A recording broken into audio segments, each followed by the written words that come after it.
All right, we have another leg workout for you today. This one involves an exercise loop and a dumbbell. I'm going to use an 8-pound dumbbell. Normally, if I was doing this by myself at home for the full exercise, I would use at least a 10. But since I'm showing this to you guys and I don't want to get too out of breath, I'm using my 8-pound today. So start with the exercise band around your ankles. We're going to do some standing exercises here for the hips and a lot for the core. Make sure when you're doing these exercises that you feel like you're wrapping your core in and up. You don't want to just be pulling straight back with your belly button towards your spine.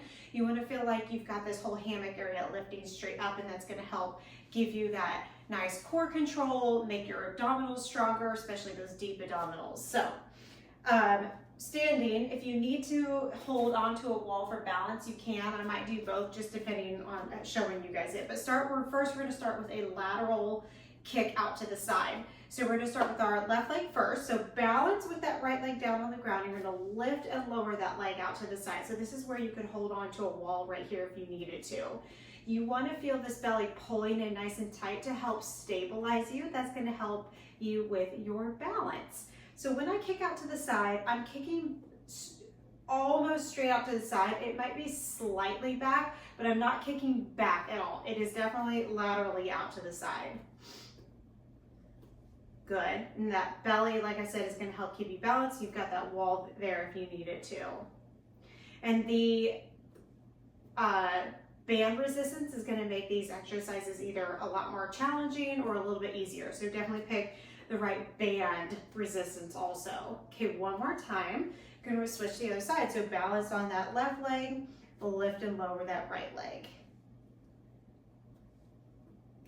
That standing leg, as you'll see, is actually doing a lot of work too, especially when you switch sides. You realize like, oh my gosh, it was actually doing a lot on the other side too. So keep that chest tall. So your spine is long, even though you might be like hinging forward just a little bit or leaning just a little bit, so you can keep that balance. And the knees are both slightly bent. 3, 2, around 15 or 20 to each side. Let's do 2 more. Talking. Last one. All right, now we're going to kick backwards. So stabilizing through the opposite leg again. Bend those knees just a little bit. You've got a wall there for balance or a chair if you need it, and we're just going to kick straight back. You do have to lean a little bit further forward for this one so you can get that full range of motion. I'm using a control as I kick. I'm not just flinging the leg up and down, so I'm pushing and then resisting that band back down. You should really feel the glute on the opposite leg working a lot. It's not just the leg that's lifting that's working here. 3, 2, last one. I'm going to turn around this way so you guys can see me. So plant that opposite leg, hinge forward a little bit. That chest is still up. You're still drawing that belly up and in, and you're lifting and lowering that leg. I am on my left leg. It does not matter which one you are doing as long as you are doing both. Chest up, spine long, belly in. Find a spot out in front of you that's not moving. That will help keep you balanced. 3 and 2. Last one. Good. All right. We have walking now, band walking. So come to the edge of your mat, the top or the bottom of it. Find a squat and step out with that band around your ankles. So I have tension in the band right now. My spine is long and I'm squatting down. I'm going to keep this tension in the band as I do tiny little steps to the side. So I'm never letting my feet come close enough where I'm getting slack in the band. I'm keeping tension in the band the whole time. And then back to the other side. You're staying low. The lower you get, the more challenging it's going to be. And you want to keep that band with resistance the whole time. You're never letting slack into it. One more time to the right. One more time to the left. Your booty should be burning. Good job. All right. We're going to go down to the floor carefully because you still have that band on you. Bring the band up around your knees and your thighs. So just above your knees, on your thighs. We'll roll it down to your back. Bring those feet in close to your hands. Take a deep inhale. You want to push out into that band just a little bit. As you exhale, send those hips up to the ceiling. Lower down, lift up. That's how you know you're in the right position. You want to get those heels close to your fingertips, up. Keep the chest and the heart space down as you press your hips to the ceiling. Good, 2. I've got someone crying outside the door. I gotta open in a second. For 5. Hold on, baby. 4, 3, 2. Last one. Good. All right, so we were just down on the floor doing the glute bridge, so you can take the strap off of your ankles or off your knees, and you can put that to the side and grab onto your weight. We're gonna go into a goblet squat. So holding the weight right here in front of the chest, feet a little bit wider than hip distance apart, sit back into your heels, keep those feet flat, and then press that floor away from you. So you wanna try to touch your elbows to your thighs if you can get that low, and then press through your feet and then stand back up. So you're going down and then up. Keep that chest nice and high. Keep that back straight, and you're pressing through your legs and your glutes to come back up.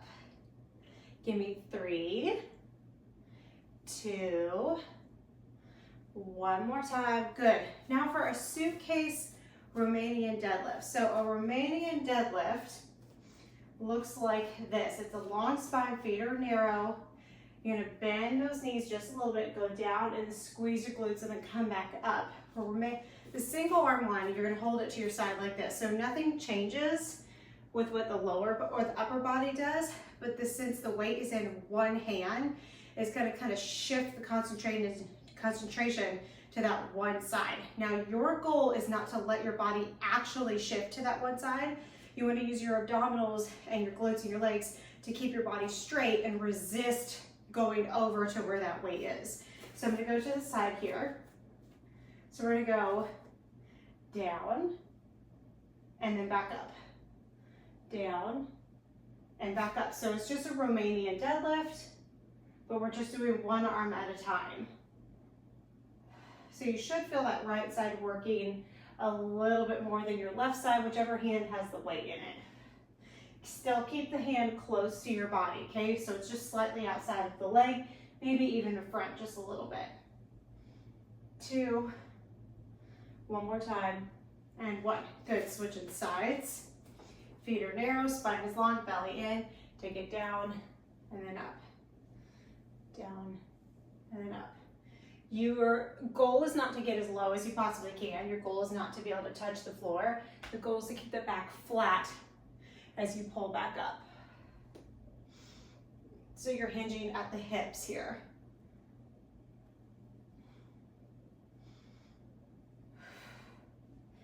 Really feel those glutes and the hamstrings pull you back up. 2 more. 1 more. Good. All right. Next we have a split squat. So it's just a lunge where you're not moving. So it's called a split squat. So I'm going to put the weight into both hands. This, you can hold it right here at your chest, just like the goblet position, or you can make it more challenging by taking that weight up overhead. So I'm going to bring mine overhead. I'm going to split my stance here. All I'm going to do is bend my knees and drop down into a lunge, press back up. Now I'm reaching really long at the top with my legs, like I'm trying to press the weight to the ceiling without letting my ribs flare like that. So keep your belly in, keep your ribs hugging in towards your lungs. So I'm going to drop down and then back up. Drop down, squeeze back up. Take your time to drop, squeeze at the top. Take your time to drop, squeeze at the top. Or you can hold the weight right here. Or you can do it with no weight. Either one is fine. For 3, 2, 1. Good. Switching sides. I'm going to turn this way so you guys can see it. So you also want to make sure that your feet are wide like this, like you're on 2 train tracks, not like a tightrope like this, because then you're going to waver around and your balance might get a little off. So make sure you have slightly wide feet, so about like hip distance, and then stagger them. Arms up if you're going up, shoulders down away from those ears. You're going to drop down, and then come straight up. Squeeze those legs. Down and up. Down and up. Make sure that front knee is tracking forward and not caving in. We're going out to the side, so it's in line with your toes. Take your time, squeeze for 3 and 2 and 1. Good.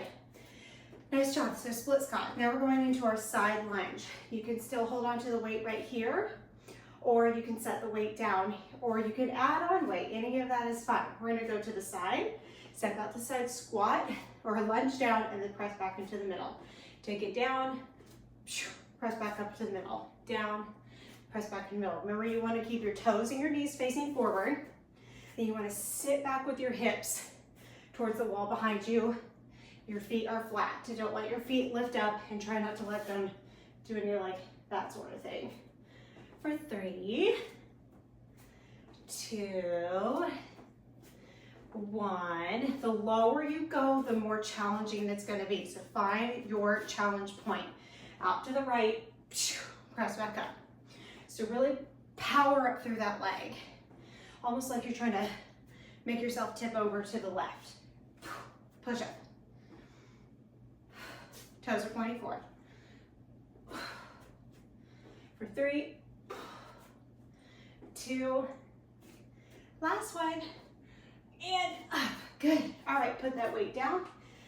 And as always, we need to get some calf work in because we're on leg day. So get to your wall. I'm going to turn around and face my wall. Make sure you go at an angle here, okay? So almost like you're going to do a push-up on the wall. Bring those heels and push them to the floor. So you should feel like the front of the leg engaging here, and then press up. Push, press, push, press.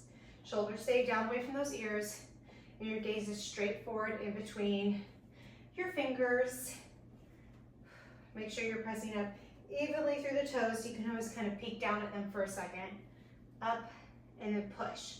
Up, push. So you're working both directions of the calf raise. So you should feel the front of your legs working a little bit here too. 2, last one. Good. All right. Shake it out.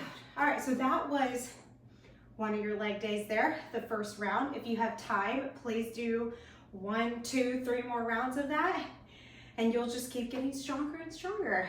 Good job.